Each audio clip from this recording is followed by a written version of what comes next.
What's happening, guys? We have another Sunday video, this time from San Diego. I am heading back on Sunday, so I'll be right back into regular trading Monday. Headed off Thursday night, and we had a good weekend out here. Heading out to an event here very shortly, so trying to squeeze this thing in before I head out. That said, mobile setup, so I'm not going to be recording my screen with the chart. However, you can follow along with the discussion that I have on each one. One of the things that we talked about this weekend, obviously we did the beach cleanup that I talked about last Sunday, but quite a big turnout. And then we ended up going back and had pizza at the Centerpoint office, which was really neat. We had a lot of good conversations. I'll get into those in a little bit. But one of the main things was, kind of talking about going back, what changes are you looking to make in 2023? And one of the easiest things I think that you can do is look at all of your biggest losers, those 3 to 5 or 10 biggest losers of 2022. And had you maybe stopped out at X dollars, what would that have done for your year? And you'd probably be pretty surprised at how much higher your P&L overall would have been if you just knock out those biggest losers. And that's really what it comes down to, minimizing those losers. So that would be the first point, the first thing that I would look at when starting to kind of think about what you want to do in 2023. Now, once again, it's an excuse to start in 2023. You should be starting, tomorrow. Make it, business as usual come 2023. But other than that, just a couple comments on the market. I think we're in like this little sneaky bull market, right? Where all the unicorn type names are staying heavy. They're, all the overvalued, bloated pigs are staying, pretty much towards the lows. Obviously, there's some 20, 30, 40% reversals, given the fact that they've come down 90, 95%. But for the most part, they're staying heavy.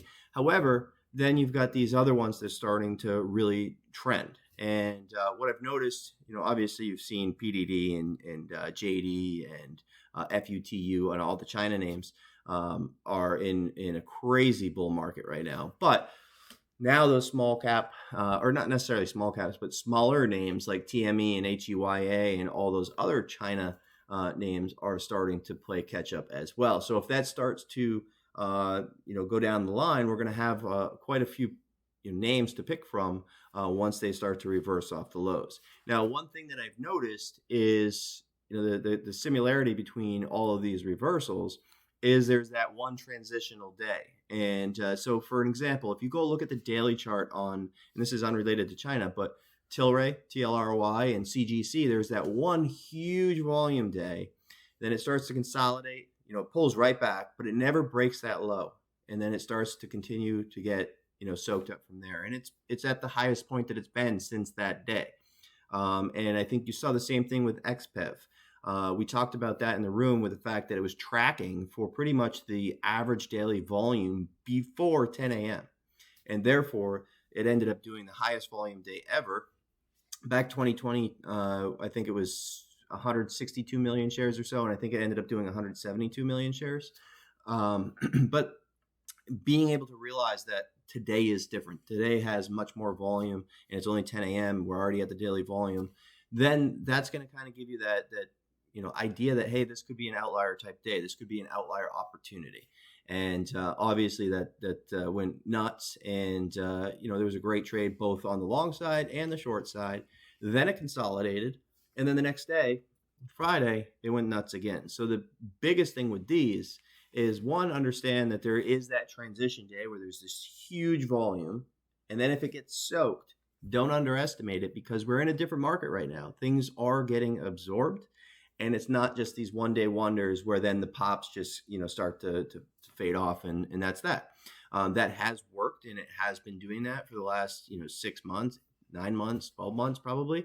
But at this point, we're starting to see these reversals stick after the high volume days. So just keep that in mind. And you want to be cautious of that, just because, look, you get used to shorting things, you get used to letting things work. And now it's kind of in the rip your face off rally kind of market. So you want to be cautious of that. And what else did I have for notes? And you've seen, so being able to understand this, being able to see these, or not necessarily predict them, but understand that the high volume days are the kind of the setup for what could happen next.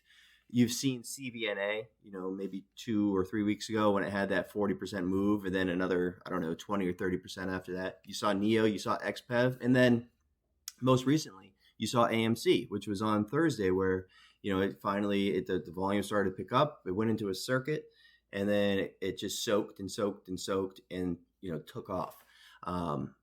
You could have traded that long or short, but volume's back, the range is back, the action is back, and understanding what to look for, I think, is going to help you in December, January, and February, because this is you should start to see they're happening more and more.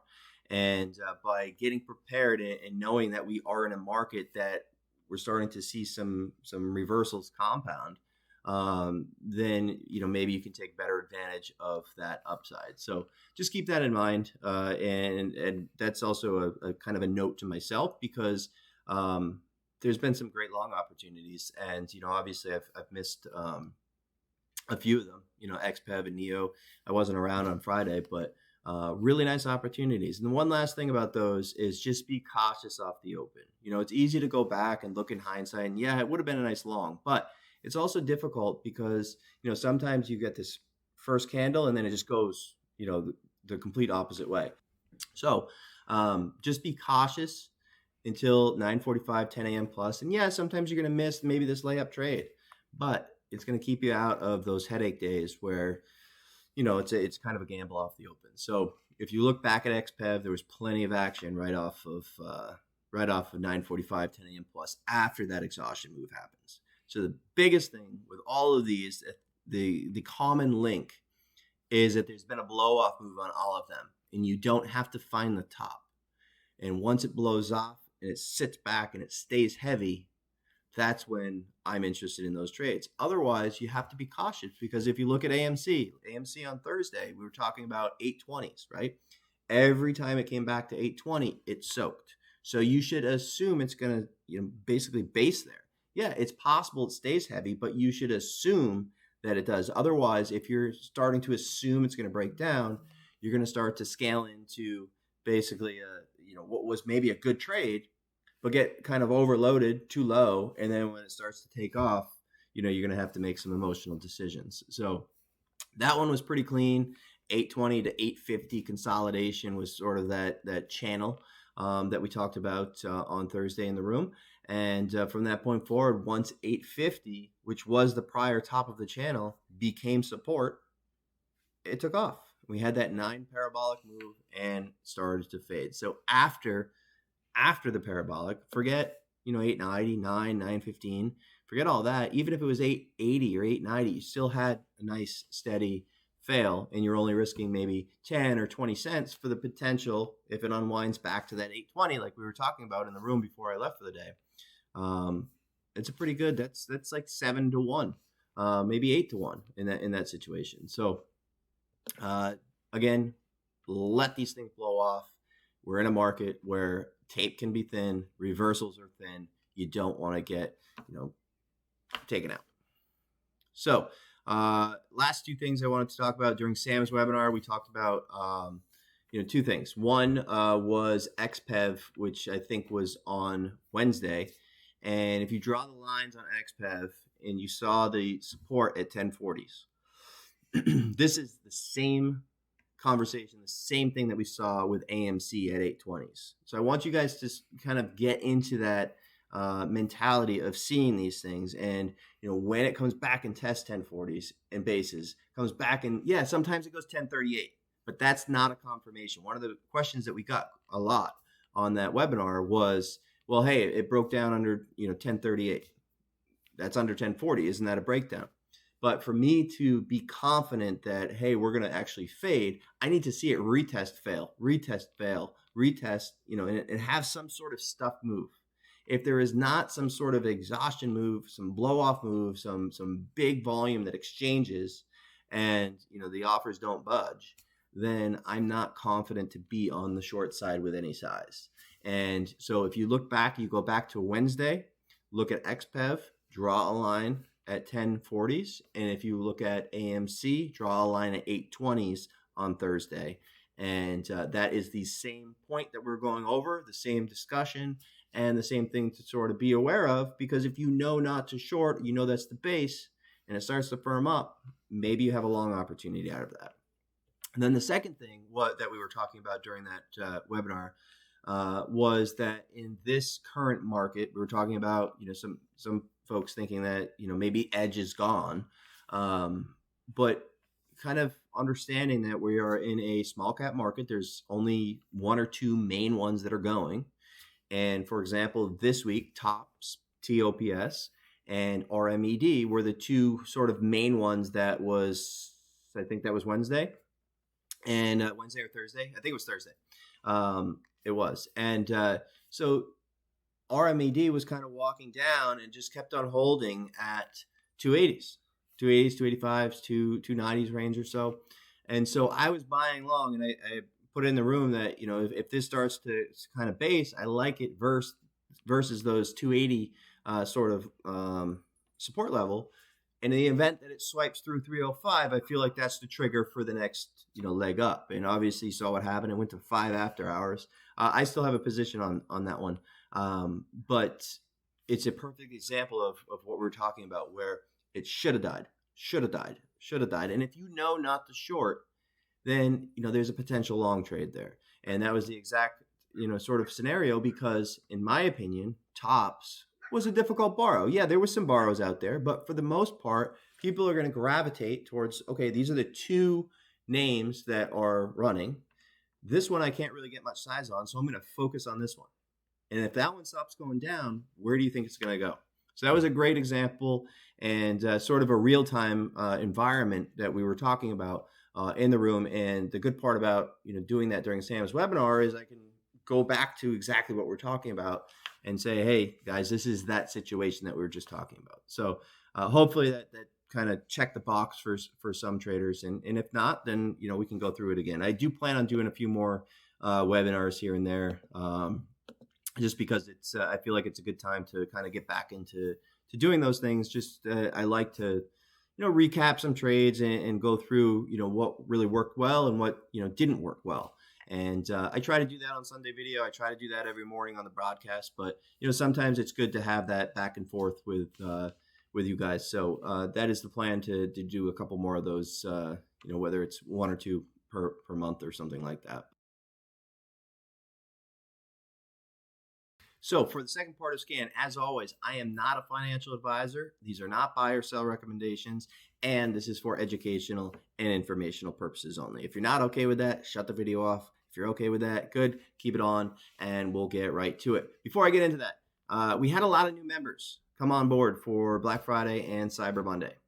But I understand that a lot of people kind of want to try out the service before committing to an annual. Most of our deals were pretty substantial discounts on the annual, plus a lot of freebies and things that we gave away with it.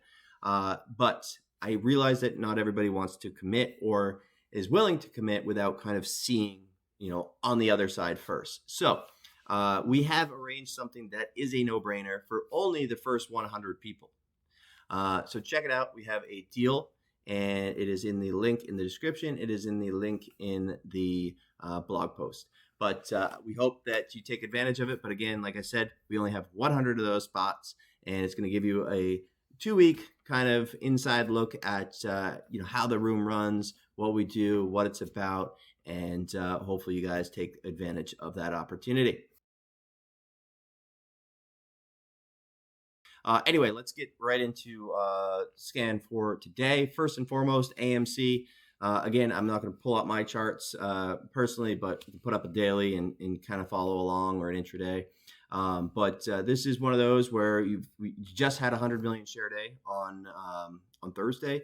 So we're potentially going to have that either week open, consolidate, starts to push out back towards those 840, 850s, or we're going to open up towards those 840, 850s, and we're going to start to fade back under the 8. That would be, ideal.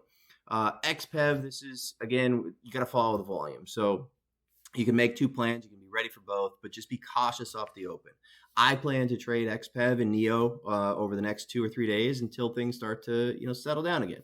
And look, if the market continues to go, 410, 415 or something crazy, then these ones might keep on going too.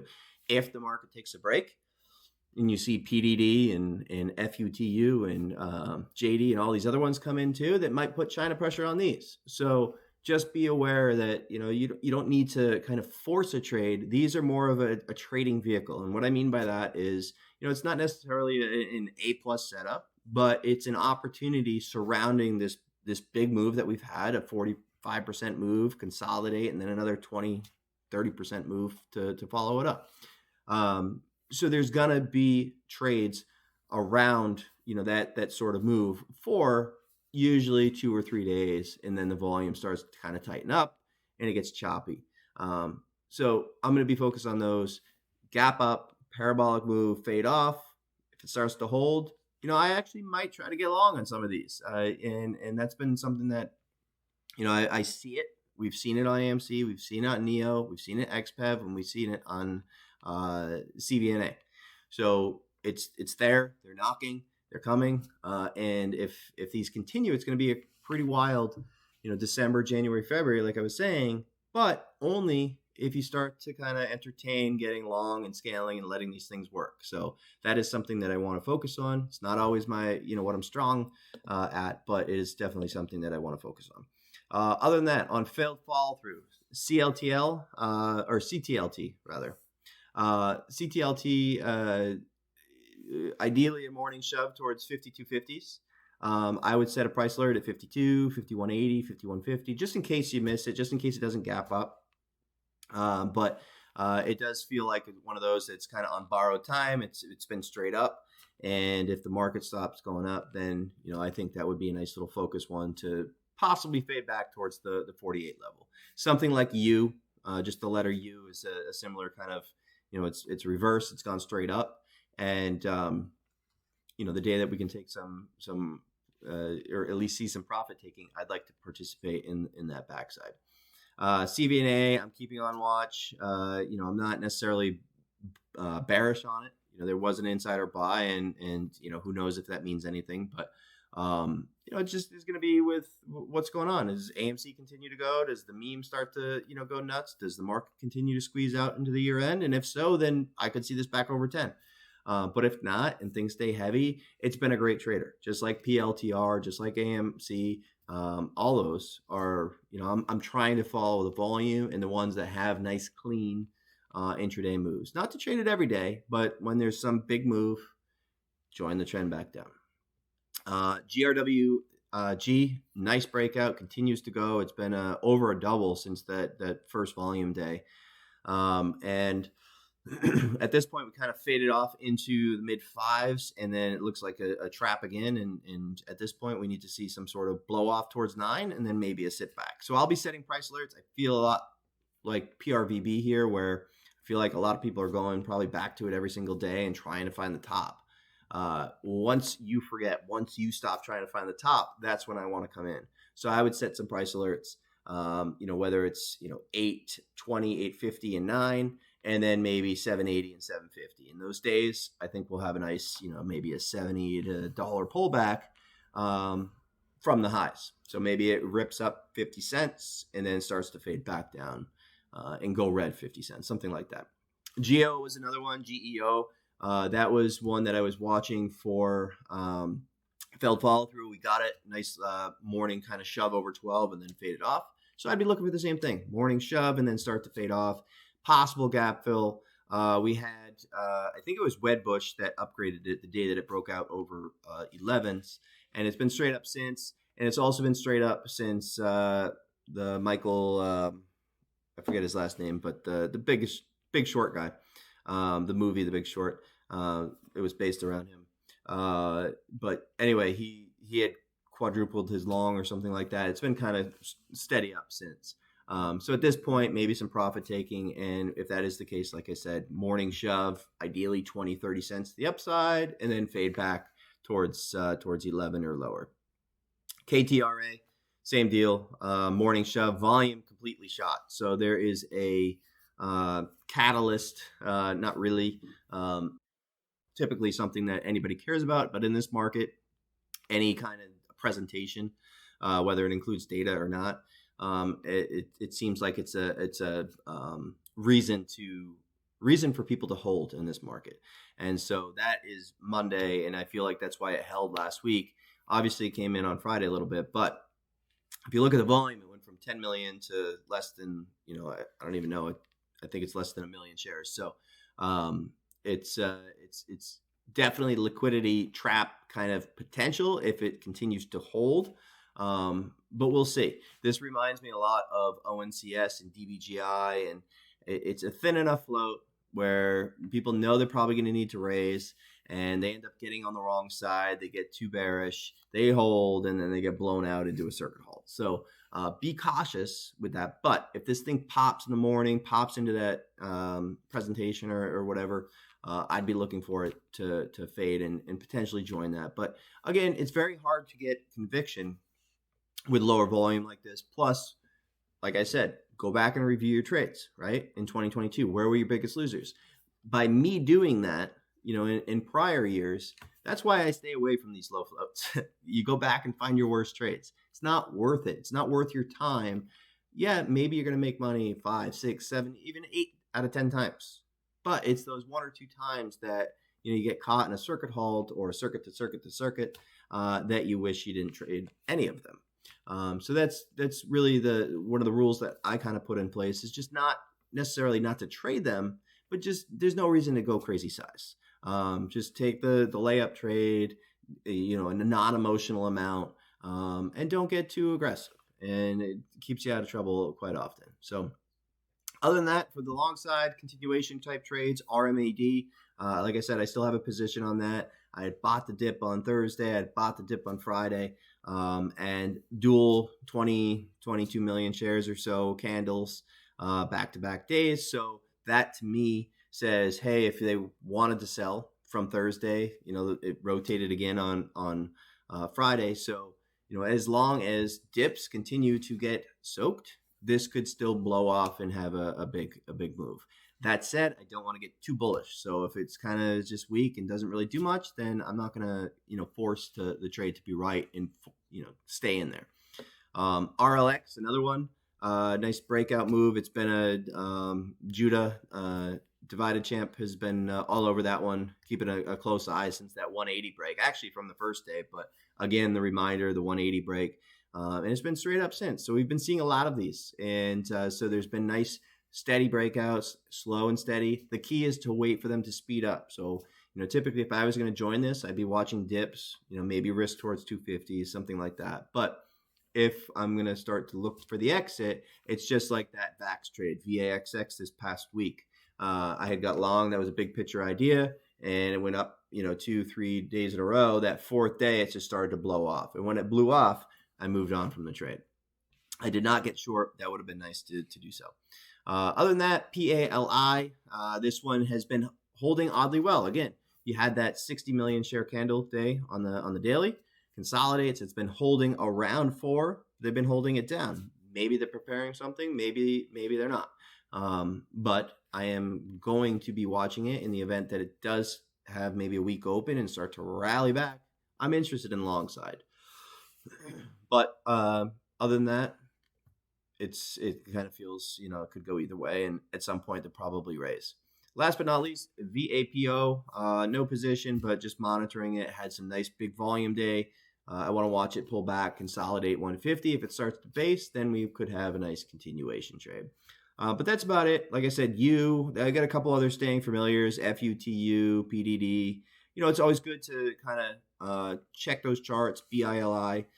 Just see if any of these trades, interest you. TME is another one that's in the 7 range, but I always like to stay familiar because I know that when we have a big day that maybe China goes down, in FUTU and PDD, comes down, I might go to TME. TME, a lot of people won't be watching, and maybe I have an edge before people start to realize, like, oh, hey, this is going to go with the rest of the sector.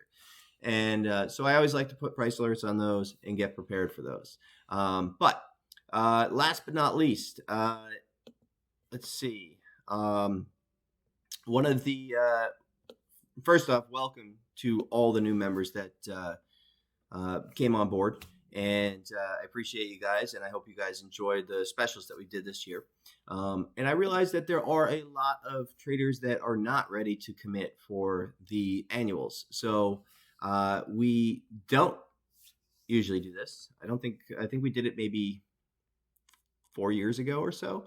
But we have organized a 100 spots, first come, first served, and Sunday Scan have first dibs. And it's going to give you a 2-week opportunity to check out the service for a way discounted rate compared to any of the annual bundles or anything like that. So I hope that you guys will check it out. We'll have the link in the description. We'll have the link in the blog post. And other than that, have a great rest of your weekend.